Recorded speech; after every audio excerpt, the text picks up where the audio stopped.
Puji Tuhan, selamat berjumpa kembali semua keluarga besar BMC New York, dimanapun Anda menyaksikan program ini, baik di rumah, di Amerika, maupun di Indonesia, maupun di bangsa-bangsa manapun.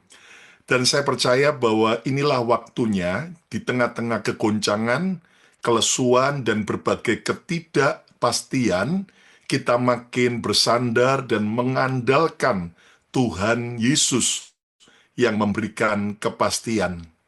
Dan saudara sekalian, tahun ini tema kita adalah Future Foresight, siap menghadapi masa depan.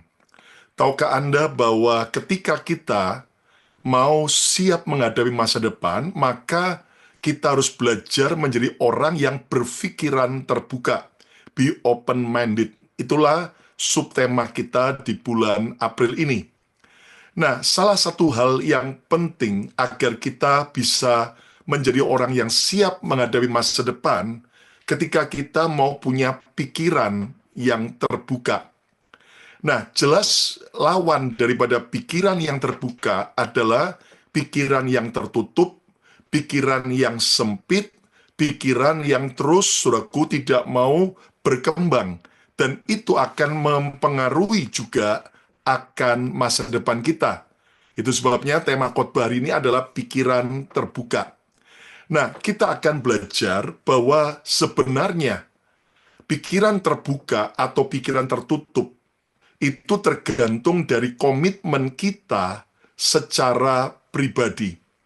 Nah, saya mengajak saudara untuk melihat sebuah peristiwa di Alkitab yang dialami oleh Nabi Elisa dengan bujangnya Gehasi ketika mereka dikepung di kota Dotan oleh kerajaan Aram. Mari kita lihat dalam 2 Raja-Raja 6 ayat 14 sampai ayat yang ke-17.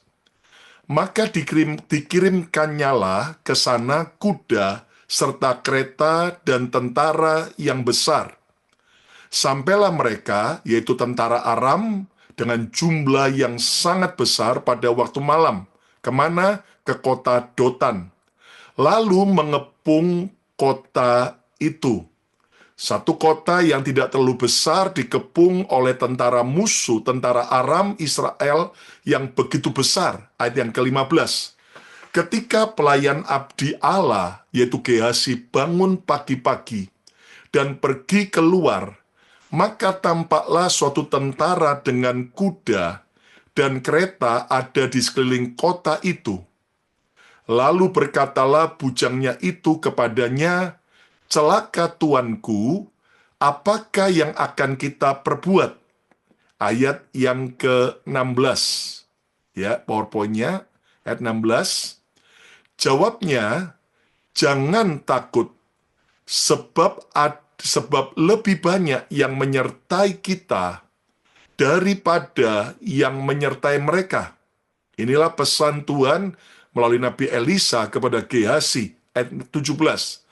Lalu berdoalah Elisa, ayat 17, lalu berdoalah Elisa, "Ya Tuhan, bukakanlah kiranya matanya, supaya ia melihat." Inilah doa daripada Nabi Elisa bagi bujangnya Gehasi. Bukakanlah kiranya matanya, supaya ia melihat. Maka Tuhan membuka mata bujang itu, sehingga ia melihat. Tampaklah gunung itu penuh dengan kuda dan kereta berapi sekeliling Elisa. Itulah kereta dan kuda daripada tentara malaikat sorga yang sangat besar, melebihi jumlah daripada tentara Aram yang mengelilingi Elisa. Nah, dari peristiwa ini, kita melihat, ya, PowerPoint-nya bisa kembali ke saya. Dari peristiwa ini kita melihat ada dua tipe orang yang berbeda. Yang pertama adalah Gehasi, hamba Tuhan yang dipenuhi ketakutan terhadap musuh. Gehasi sedang mewakili begitu banyak orang percaya hari ini yang hidupnya dipenuhi dengan banyak ketakutan, kekhawatiran, dengan kecemasan, dengan kegalauan, dengan semua rasa frustrasi, bahkan depresi. Apakah saudara termasuk kelompok Gehazi?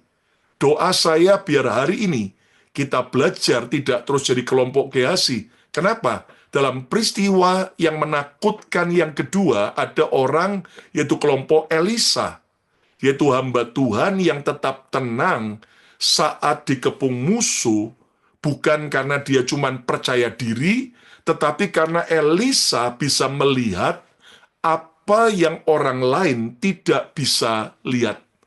Nah, ini yang penting, saudaraku. Dan Nabi Elisa mewakili orang percaya yang tetap tenang dan tetap percaya di tengah kesulitan, tantangan apapun juga. Saya berdoa biar semua saudara tidak termasuk kelompok Gehazi, tetapi kita menjadi kelompok Nabi Elisa. Yang mau jadi kelompok Nabi Elisa, angkat tangan saudara. Ayo kata bersama saya mau jadi seperti Elisa. Saudara, satu kali ada 2 ekor domba yang ditaruh di kandang yang berbeda. Domba yang pertama ditaruh di kandangnya yang sengaja ditaruh bersebelahan dengan kandang singa, sehingga ia terus takut dan bahkan tidak mau makan karena lihat singa yang mengaum-ngaum itu suatu di kandangnya, dan itu yang dia lihat sampai domba ini kurus bahkan sakit-sakitan. Tetapi domba yang kedua ditaruh di kandang yang memang bersebelahan juga dengan kandang singa. Tetapi di sisi yang lain, kandang domba yang kedua ini ternyata tepat bersebelahan dengan tempat tidur sang gembala. Sehingga apa yang terjadi, saudaraku?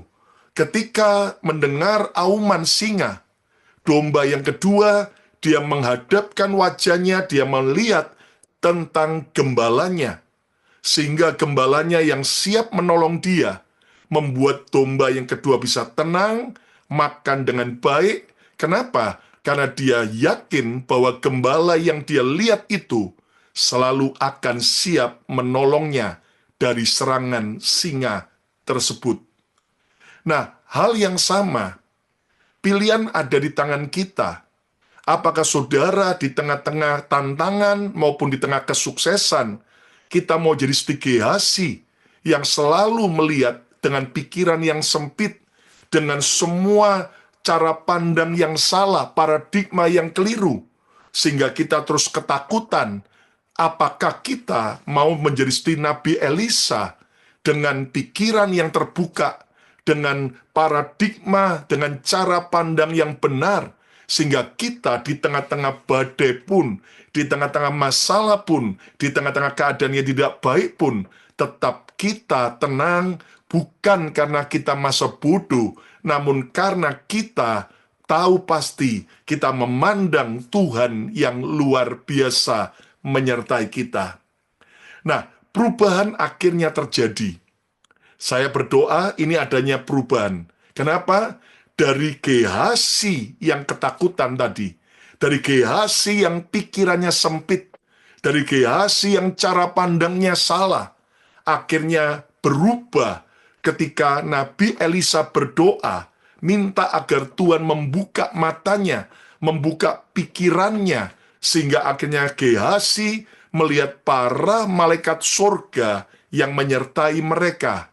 Hari ini ayo berdoalah dan putuskanlah, Tuhan biar mataku, biar pikiranku tidak lagi seperti Gehazi yang sempit, yang salah, tapi aku mau supaya pikiran dan mataku terbuka dan akhirnya aku bisa melihat semua apa yang Tuhan sediakan. Yang mau katakan amin. Ayo, siapa yang mau pikirannya dibuka Tuhan, mari angkat tangan saudara. Di dalam nama Yesus, kami sepakat berdoa Tuhan, seperti doa daripada Nabi Elisa kepada Gehazi. Sekarang kami tumpangkan tangan kami ke mata kami Tuhan. Buka mata rohani kami Tuhan. Buka pikiran kami yang sempit Tuhan. Buka cara pandang kami yang salah. Di dalam nama Yesus, biar kami akhirnya melihat dan punya cara pandang, pikiran yang terbuka, seperti Nabi Elisa, yang akhirnya melihat apa yang orang lain tidak bisa lihat Tuhan. Di dalam nama Yesus, haleluya, Amin, amin, amin. Saudara percaya bahwa sampai hari ini Tuhan bisa membuka mata rohani kita, pikiran kita untuk melihat apa yang orang lain tidak bisa lihat. Ingat, Yesus pernah berkata hal kerajaan sorga adalah seperti orang yang menemukan harta terpendam di ladang. Orang lain lihat ladang itu tapi tidak menemukan. Tapi orang ini menemukan, sehingga akhirnya dia pendam lagi, dia rela berapapun untuk beli ladang itu. Kenapa? Sorry, karena dia tahu persis ada harta terpendam di ladang itu. Dia bisa melihat apa yang orang lain tidak bisa lihat. Inilah tanda orang yang berpikiran terbuka. Dan istilah modern sekarang ini, itu dikenal dengan indigo. Ya, indigo adalah orang yang mempunyai kemampuan untuk melihat hal-hal supranatural. Bisa melihat iblis, bisa melihat Tuhan, melihat masa depan. Ya, nah pertanyaannya sebagai orang Kristen, kita boleh nggak punya indigo ini? Saya mau katakan kalau dari setan, itu tolak dalam nama Yesus. Tapi kalau dari Tuhan, Tuhan bisa buat Anda seperti Nabi Elisa, melihat hal-hal yang supranatural. Tapi ingat, kita nggak boleh kemudian keluar dari jalur firman, kita juga harus betul-betul diawasi, punya sistem penggembalaan yang kuat, dan juga kita tidak boleh sombong. Amin. Saya masih ingat bahwa ayah saya almarhum, Bapak Pendeta Eno Kusuma, seorang yang Tuhan akhirnya berikan karunia indigo ini, bahasa modernnya. Sehingga seringkali ketika dia masuk ke rumah seseorang yang baru dia masuk, Roh Kudus langsung bicara, di dalam rumah ini ada kerisnya, ditaruh di tempat ini, ada itu. Dan ternyata waktu dicek, betul-betul ada, dan pemilik rumahnya kaget gemetar. Kok tahu? Yaitulah karena kuasa Tuhan, dan akhirnya pemilik rumahnya bertobat betul-betul di dalam Tuhan. Saudara sekalian, saya berdoa ya, setiap kita juga diberi Tuhan pikiran yang terbuka, bisa melihat apa yang orang lain tidak bisa lihat. Roh Kudus mampu membuatnya. Dan saya bersyukur ayah saya pernah mendoakan saya pribadi, Tuhan supaya Lukas juga boleh mendapat karunia melihat apa yang dari Tuhan saja.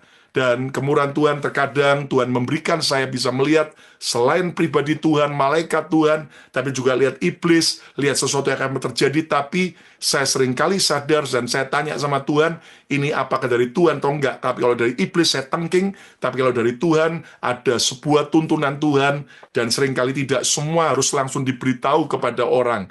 Nanti dikira orang sombong atau orang aneh, tetapi kita tahu tuntunan Tuhan. Dan saya berdoa, ini waktunya agar kita siap menghadapi yaitu masa depan. Kita harus menjadi orang yang future foresight. Kita punya cara pandang, pikiran yang orang lain tidak miliki, dan hidupmu dan hidupku akan berbeda. Katakan amin. Lihat Yesus berkata Matius 6 ayat 22-23. Dikatakan apa? Mata adalah pelita tubuh. Jika matamu baik, jika cara pandang kita, pikiran kita baik, pikiran kita terbuka, teranglah seluruh tubuhmu. Masa depan kita terang, masa depan kita terang, keluarga kita terang, keuangan kita terang, kesehatan kita terang, bahkan pelayanan kita, pekerjaan kita terang. Ayat 23. Jika matamu jahat, gelaplah seluruh tubuhmu. Jadi jika terang yang ada padamu gelap, betapa gelapnya kegelapan itu. Jelas mata yang Yesus maksud di sini bukanlah mata jasmani kita saja, tetapi paradigma cara kita berpikir, cara kita memandang. Kalau kita mau punya pikiran terbuka, seperti jendela yang terbuka, akibatnya apa? Akan ada udara segar masuk. Akibatnya apa? Akan ada terang yang masuk. Dan ini juga sama ketika kita mau membuka pikiran kita untuk memperluasnya, membuka, memperlebarnya, maka percayalah ada perkara-perkara dahsyat yang Tuhan akan kerjakan. Nah, terhadap apa kita harus membuka pikiran kita? Nah, hati-hati nggak semuanya ya, tapi ada 4 hal yang kita belajar dari peristiwa Gehazi dengan Nabi Elisa ini.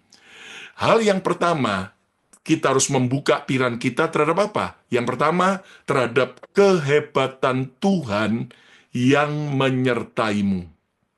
Ayo ucapkan bersama saya, 2, 3. Terhadap kehebatan Tuhan yang menyertaimu. Amin. Nah, lihat lagi 2 Raja-Raja 6 ayat 17. Lalu berdoalah Elisa, ya Tuhan, bukalah kiranya matanya supaya ia melihat. Melihat apa? Ya, melihat penyertaan Tuhan yang menyertai mereka. Maka Tuhan membuka mata bujang itu sehingga ia melihat. Tampaklah gunung itu penuh dengan kuda dan kereta berapi sekeliling Elisa. Lihat bagaimana Gehazi berubah dari penakut jadi penuh iman, penuh keberanian setelah ia melihat kehebatan Tuhan yang jauh lebih dahsyat yang menyertai mereka. Belajarlah terus melihat kehebatan Tuhan. Jangan terus Anda ditipu oleh kenyataan, oleh dunia, oleh iblis, bahwa kita terus terpojok hanya mau fokus melihat kepada kegagalan kita, kepada kekurangan kita, kepada keterbatasan kita, terhadap kesalahan kita. Memang kita perlu koreksi diri dan perbaiki, tapi jangan terus terpuruk hanya melihat kepada hal-hal yang negatif. Tapi hari ini belajar, lihatlah terus kehebatan Tuhan. Tahukah Anda bahwa Yesus mengajar murid-muridnya bukan hanya melalui pengajarannya yang dahsyat, tetapi juga Yesus mengajak melihat melalui apa? Mujizat demi mujizat di balik masalah yang mereka hadapi. Lihat bagaimana Yesus mengubah air tawar jadi anggur yang terbaik di depan mata murid-muridnya. Sengaja supaya mata murid-muridnya melihat, supaya pikiran mereka terbuka. Yesus juga membangkitkan Lazarus, anak Yairus, dan pemuda Nain yang sudah mati di depan, yaitu mata murid-muridnya. Bahkan Yesus memberi makan 5.000 orang lebih dengan cara melipat gandakan 5 roti dan 2 ekor ikan juga di depan mata murid-muridnya. Agar apa? Agar terbukalah mereka melihat kehebatan Tuhan. Apapun yang menjadi tantangan yang kau hadapi, lihatlah kebesaran Tuhan yang dahsyat yang menyertai saudara dan saya. Yang percaya, katakan amin. Saudara, ayo kita belajar daripada fokus kepada masalah Anda dan membuat Anda tambah lemah, daripada terus Anda fokus kepada kegagalan Anda, kesalahan Anda yang terus membuat Anda hidup dalam penyesalan, ilfil, tapi lebih baik Anda fokus lihat kebesaran Tuhan. Tangan Tuhan yang ajaib sanggup mengangkat kita dari kegagalan kita, sanggup memulihkan hidup kita, sanggup memelihara kita. Kita tetap percaya janji firman Tuhan. Sehelai rambut pun kalau tidak ditentukan Tuhan jatuh, nggak akan bakal jatuh. Katakan amin. Di tengah-tengah banyak orang takut soal penangkapan, saya percaya jika Tuhan meluputkan Anda dan saya, tidak ada yang bisa melawannya. Tapi tentunya dengan hikmat juga. Nah, kalau sampai ada orang-orang yang berusaha mau menjatuhkan Anda di tempat kerjaan, ada yang berusaha menjatuhkan Anda, tapi percayalah jika Tuhan yang bela kita, kita tidak perlu takut dan gentar. Hadapi hidup ini dengan keberanian, karena kita punya Tuhan yang maha berani. Hadapi hidup ini dengan kekuatan, karena Tuhan kita adalah Tuhan yang maha kuat, selalu menyertai kita. Amin. Hadapi hidup ini dengan hikmat dan kecerdasan, karena Tuhan yang menyertai kita adalah sumber hikmat dan sumber kecerdasan. Hadapi hidup ini dengan ketenangan, karena Yesus Tuhan yang menyertai kita adalah Raja damai. Yang kedua, terhadap apa kita harus membuka pikiran kita? Yang kedua, terhadap strategi dan kekuatan musuh yang sedang kau hadapi. Saudara, selain kita harus melihat kepada kebesaran Tuhan, kehebatan Tuhan, penyertaan Tuhan, tapi juga di sini diajarkan kita juga harus tidak boleh mengabaikan untuk melihat strategi dan kekuatan musuh yang sedang saudara hadapi. Mana buktinya? Lihat 2 Raja-Raja 6 tadi, sekarang lihat ayat sebelumnya, ayat 8 sampai ayat 9. Raja negeri Aram sedang berperang melawan Israel.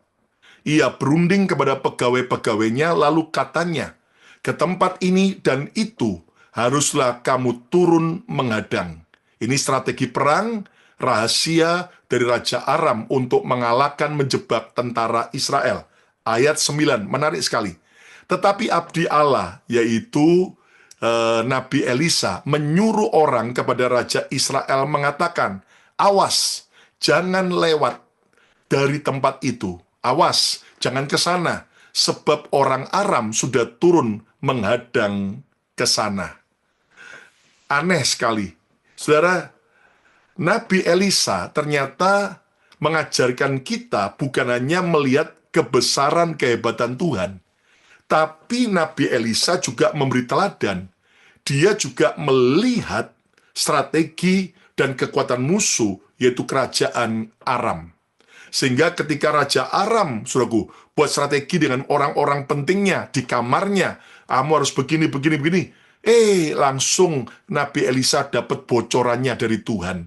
Lalu memberitahu kepada Raja Israel, sehingga akhirnya Raja Israel, saudaraku, tidak dapat dijebak oleh musuh. Nabi Elisa akhirnya selalu menghindarkan tentara Israel dari jebakan musuh. Saudara, hari-hari ini iblis dan orang-orang jahat di sekitar kita selalu punya banyak jebakan-jebakan. Kita kenal istilah jebakan Batman. Hati-hati saudara ya, setan dan orang-orang para haters kita, orang yang tidak suka dengan kita, orang yang iri dengan kita, orang yang mau menjatuhkan kita, seringkali punya jebakan-jebakan Batman. Tapi mari kita berdoa supaya kita bisa punya pikiran terbuka, mata yang jelas, untuk kita diberi Tuhan lihat apa rencana-rencana jahat dari iblis maupun orang-orang jahat itu. Lihat sekarang 2 Raja-Raja 6 ayat 11-12. Akibatnya apa? Lalu mengamuklah hati Raja Aram tentang hal itu. Maka dipanggilnyalah pegawai-pegawainya, katanya kepada mereka, tidakkah kamu memberitahukan kepadaku siapa dari pihak kita memihak pada Raja Israel? Siapa pengkhianat di antara kita? Raja Aram marah, ngamuk. Ya, ayat 12. Lihat ayat 12, tetapi berkatalah salah seorang pegawainya, tidak tuanku raja, melainkan siapa? Elisa, nabi yang di Israel. Dialah yang memberitahukan kepada Raja Israel tentang perkataan yang diucapkan oleh tuanku di kamar tidurmu. Saudara, keren sekali. Jadilah seperti Nabi Elisa yang punya mata dan pikiran terbuka untuk melihat strategi dan kekuatan musuh yang sedang kita hadapi. Saudara, ingat, hidup ini, dunia ini bukanlah playground, tempat kita bermain. Dunia ini bukanlah panggung ya untuk kita cuman saudaraku seperti drama Korea. No, hidup ini adalah sebuah medan pertempuran. Alkitab berkata, hidup ini adalah the battle of field. Ya, kita ini adalah sedang dalam medan peperangan rohani. Nah, lihat strategi dan kekuatan musuhmu. Apa yang kita harus kenali? Kenali strategi iblis yang berusaha untuk menghancurkan saudara. Ya, kenali betul. Apalagi, tanggap terhadap perubahan yang terjadi, baik dalam dunia bisnis, dalam pelayanan. Ya, ini kita harus bisa melihat strategi-strategi yang harus terjadi. Lalu apalagi? Kenali strategi dan kekuatan kompetitor Anda dalam usaha. Ya, baik itu mungkin Anda yang sedang usaha sendiri maupun yang kerja. Mungkin ada teman-teman kerja yang berusaha menjatuhkan Anda. Lalu juga hancurkan jebakan orang jahat yang ditujukan kepadamu.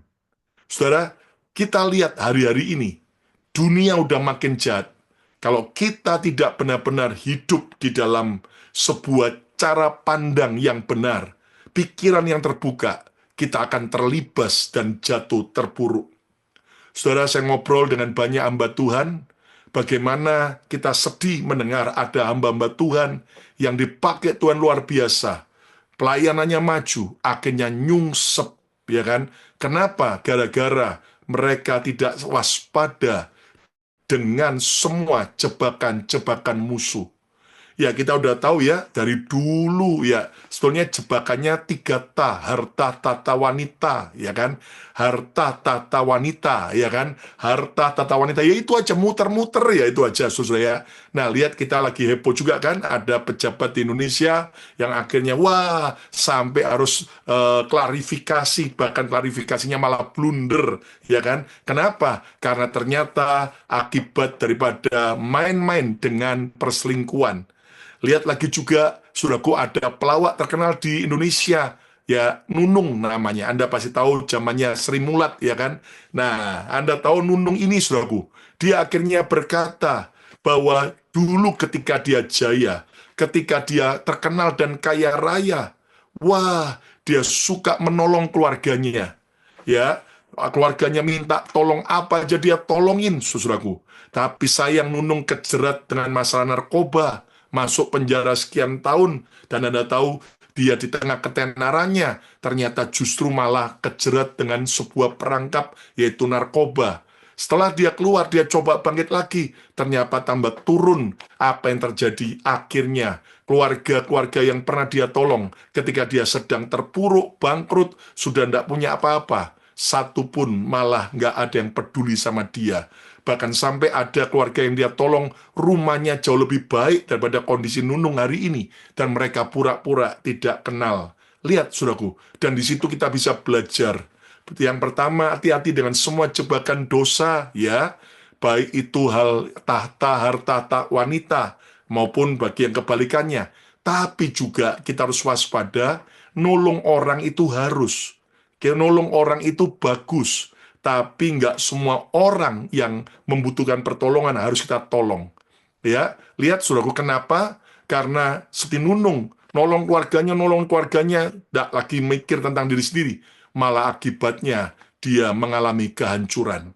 Saudara ingat bahwa setiap kali kita naik pesawat terbang, selalu di negara manapun, saudaraku, sama peraturannya. Pramugari atau pramugara akan mengatakan jika tiba-tiba di kabin pesawat mendadak tekanan oksigen berkurang, akan turun masker oksigen dari atas. Kalau Anda datang dengan anak saudara, maka sang orang tua harus ngambil masker pertama, lalu diberikan untuk siapa? Untuk anaknya atau untuk orang tuanya? Nah, untuk orang tuanya dulu. Loh, egois dong orang tuanya. Justru itu cara terbaik. Saya dulu pertama mikir lama sekali, kenapa ya kok harus orang tua? Anda tahu kalau anaknya dulu dikasih, anaknya mungkin survive, tapi orang tuanya terlambat dan meninggal. Lalu ketika pesawat itu mungkin jatuh kecelakaan, karena anak itu nggak bisa ada yang nolong, maka dia justru nggak bisa survive. Tapi kalau orang tua dengan cepat dia selamatkan dirinya dulu, dan dia bisa selamatkan anaknya, maka kedua-duanya akan selamat. Saudara, ini prinsip mengajar hal sederhana buat kita. Kita boleh nolong keluarga, apalagi Anda yang di Amerika. Wah, semua keluarga Indonesia, telepon, SMS, WhatsApp, ya kan? Semuanya minta bantuan ini, itu, bantuan ini, itu. Ya, kecuali kalau Anda memang di belakang rumah Anda menanam tanaman pohon dolar Amerika, nggak apa-apa. Anda tinggal petik saja, saudara ya. Mereka nggak tahu bagaimana kita berjuang di Amerika, ya kan? Hanya minta ini, minta itu, saudara. Nah, kita harus tegas juga.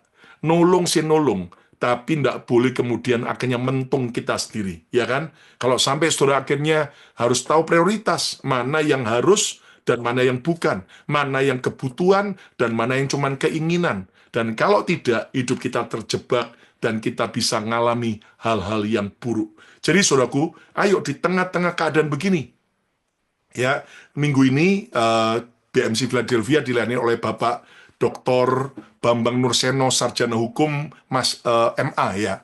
Dan nanti minggu depan ya di BMC New York sore, saudaraku, Anda harus tahu bahwa ketika kami ngobrol, waduh, beliau ini adalah ahli teologi, fasih bahasa Arab, fasih bahasa Ibrani, dan juga beliau lulusan daripada berbagai university termasuk dari Mesir, dan dia seorang saudaraku yaitu pengajar teologi, sejarawan yang sangat mumpuni, dan saudaraku dia bisa jelaskan. Dan ketika saya ngobrol sejak kemarin malam, saudaraku, wah, begitu banyak hal-hal yang dia cerita. Wah, ini kita ini sedang menghadapi ya roh antikris. Dan roh antikris, saudaraku, ini sedang kerja di mana-mana. Makanya nggak heran, saudaraku, ada banyak orang Kristen yang akhirnya ketika imannya goyah dengan mudah meninggalkan dan menjual Yesus. Lihat beberapa artis-artis dengan gampangnya meninggalkan Yesus. Tetapi ini waktunya gereja Tuhan bangkit. Kita nggak cuma euforia dengan acara-acara besar, itu penting. Tapi juga jangan lupa kalau kita digerogoti oleh ya semua tipu muslihat iblis dan sebagainya. Nah, kalau kita gereja Tuhan tidak aware, saudaraku, ini bahaya sekali. Kenapa? Karena ancaman-ancaman kelompok radikal ini nggak cuma terjadi di Indonesia loh. Di Amerika Anda tahu ini juga jadi target. Bahkan beberapa state itu sudah dikuasai oleh orang mereka. Dan kalau kita gereja Tuhan santai, saudara akan terlibas. Makanya akhirnya Tuhan gerakkan saya untuk kita undang Pak Bambang Nurseno ngajar betul tentang Trinitas, Tritunggal, tuduhan bahwa Alkitab itu palsu, sudah dipalsukan. Lah, itu kan sesuatu yang akan dijelaskan nggak cuma dengan perasaan, tapi ada data dan sebagainya, bukti-bukti sejarah bahwa Alkitab yang kita pakai hari ini masih otentik. Katakan amin, saudaraku. Ya, kalau ada tuduhan bahwa Rasul Paulus itu penyesat yang memasukkan ajaran Yesus, jelas kita bisa tunjukkan ke bukti kebenarannya. Dan Anda tahu, saudaraku, dan hari-hari ini kita ini sedang perang ideologi. Kita ini sedang perang yang namanya sosial media. Nah, tentunya Anda tetap harus bijak, nggak perlu dengan hal yang negatif, tapi setiap Pak Bambang Nurseno, dia sangat elegan, bagaimana dia tidak pernah mau menyerang agama lain, tapi setiap serangan terhadap kekristenan, dia bisa bantah dengan jawaban-jawaban yang sangat akurat, yang sangat jelas, dan menjadi berkat. Dan saudaraku, kini waktunya kita, gereja Tuhan, tidak boleh lengah. Ini waktunya kita berpikiran terbuka. Untuk apa? Melihat ladang jiwa-jiwa yang sedang perlu tuaian. Amin, saudaraku. Dan kita tahu penginjilan nggak boleh berhenti. Penginjilan ini harus masif. Ya, kenapa? Karena kelompok-kelompok antikris sedang masif bergerak kemana-mana. Dan Anda tahu, kita ini mungkin kalah dengan banyak soal sumber dana, sumber daya. Tapi satu, sosial media itu kita bisa pakai. Ya kan, makanya jangan cuma sosial media hanya Anda pakai untuk curcol, ya kan. Wah, gua bete nih. Wah, saya lagi stres karena saya dimarahin sama bos. Ya, kanak-kanak. Waktunya ceritakan tentang kebaikan Tuhan. Waktunya Anda pakai untuk mereka ajak mereka ke gereja, kenal Yesus dan sebagainya. Dan percayalah, ini waktunya kita gunakan semua fasilitas itu. Katakan amin. Ya, yang ketiga, terhadap apa kita harus membuka pikiran kita? Kuasa doa yang dahsyat. Saudara, terkadang kita sudah mulai goyah. Benar enggak ya Tuhan masih mau dengar doaku? Benar enggak ya doa itu masih berkuasa? Ayo, lihat 2 Raja-Raja 6 ayat 17. 2 Raja-Raja 6 ayat 17, lalu berdoalah Elisa, ya Tuhan, bukalah kiranya matanya, supaya ia melihat. Maka Tuhan membuka mata bujangnya itu, sehingga ia melihat. Saudara, nggak cuma doa Elisa yang dikabulkan Tuhan, sehingga Gehazi melihat tentara kereta berapi sekeliling Elisa di kota Dotan. Tapi saya percaya sampai hari ini pun, Tuhan masih bisa menjawab doa saya dan saudara. Amin. Ya, saudaraku, bakal lihat 2 Raja-Raja 6 ayat 18 dikatakan apa? Ketika orang-orang Aram itu turun mendatangi dia, berdoalah Elisa kepada Tuhan, butakanlah kiranya mata orang-orang ini, maka dibutakannya mata mereka sesuai dengan doa Elisa. Keren. Saudara, doa itu berkuasa. Ayo ucapkan bersama saya, doa itu berkuasa. Ya, doa bisa membuka dan bisa menutup. Ya, doa bisa membuka dan bisa menutup. Ya, doa itu bisa membuka pintu berkat dan menutup semua si jahat. Doa bisa membuka mujizat dan menutup semua yaitu ketidakpercayaan. Dan hari ini, saudaraku, ayo jangan cuma Anda pernah mengalami kuasa doa. Jangan cuma pernah Anda dulu rajin berdoa. Ini waktunya bangkitlah gereja Tuhan. Waktunya kita membuka, saudaraku, semua ya rencana Tuhan terjadi dalam hidup kita. Membuka semua yaitu karunia-karunia, potensi-potensi besar yang Tuhan sudah berikan buat kita. Membuka pintu-pintu berkat, membuka lawatan Tuhan, membuka tuaian jiwa-jiwa. Dan kita nggak boleh santai-santai. Lihat, 2 Raja-Raja 6 ayat 20, dikatakan juga apa? 2 Raja-Raja 6 ayat 20, segera sesudah mereka sampai ke Samaria, berkatalah Elisa, ya Tuhan, bukakanlah mata orang-orang ini, supaya mereka melihat. Tentara Aram yang tadinya dibutakan, sekarang supaya melihat. Lalu Tuhan membuka mata mereka, sehingga mereka melihat dan heran, mereka ada di tengah-tengah Samaria.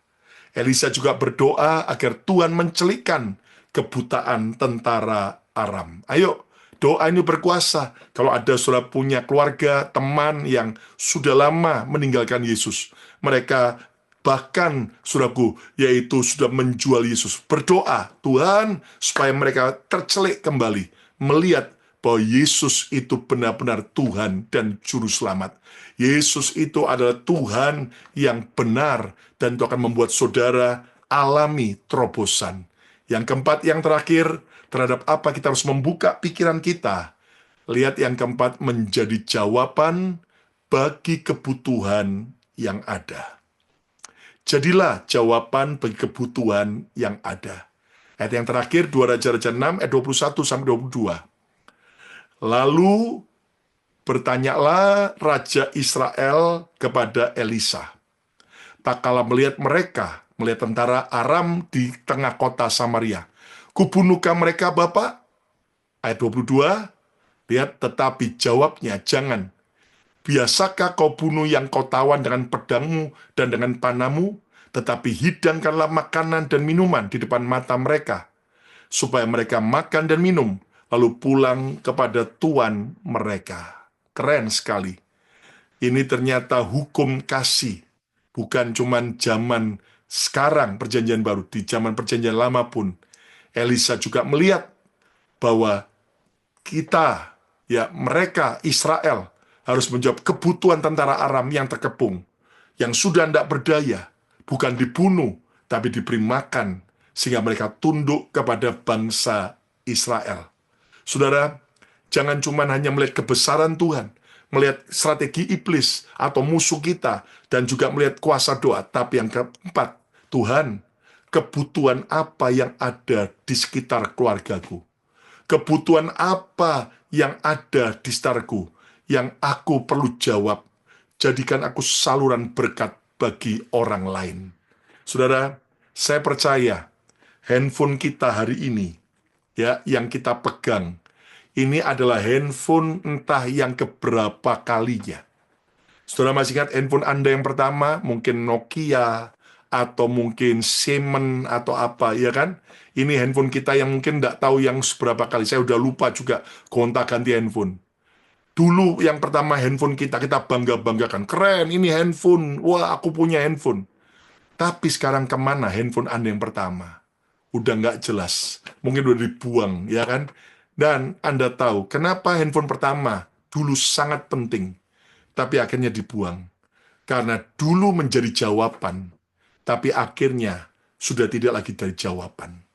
Ingat loh, Yesus pernah berkata, kalau garam itu sudah jadi tawar, maka garam itu akan dibuang orang, diinjak-injak orang. Saudara, demikian juga sama. Kalau saudara sebagai karyawan, ya, kalau hari ini engkau berguna bagi perusahaanmu, bagus. Tapi jangan sampai Anda kemudian tidak dari jawaban, tidak menjadi jawaban bagi kebutuhan yang ada di perusahaanmu. Karena nanti jangan sampai kita dibuang dan diinjak-injak. Demikian juga dalam keluarga kita. Demikian juga dalam pelayanan. Saya percaya pelayanan akan maju dan bertumbuh ketika kita terus tanggap untuk mau menjadi jawaban bagi setiap kebutuhan yang ada. Makanya khotbah pun harus relevan, tahu sih sebetulnya apa yang sedang dialami oleh banyak orang hari ini. dan kita menjawab kondisi mereka.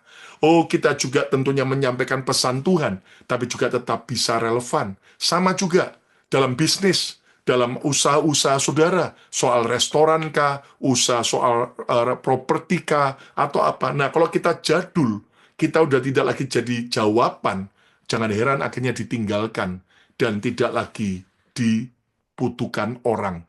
Hari ini yuk, kita belajar untuk kita menjadi jawaban. Kalau saudara mau dipakai Tuhan, lihat apa kebutuhan di gereja Anda. Apa yang masih kurang, ya. Jangan semua rebutan jadi singer. Bayangin, mimbar udah kecil. Kalau semua jemaat mau jadi singer, semua royoan, rebutan, ya. Nggak ada yang duduk di kursi jemaat. Tapi mungkin Anda lihat, wah, belum ada orang yang cari jiwa dari luar untuk datang. Nah, Anda bergerak. Ayo kita berdoa supaya akhirnya kita jadi jawaban. Amin. Kesimpulannya, berdoa dan putuskan agar kita bisa membuka mata dan pikiran untuk melihat yang orang lain tidak bisa lihat. Buka mataku Tuhan, buka pikiranku Tuhan. Nah, terhadap apa kita harus membuka pikiran? Ada 4 poin. Yang pertama, terhadap kehebatan Tuhan yang menyertaimu. Belajar dari firman-Nya. Yang kedua, strategi dan kekuatan musuh yang sedang kau hadapi. Yang ketiga, kuasa doa yang dahsyat. Dan yang keempat, menjadi jawaban bagi kebutuhan yang ada.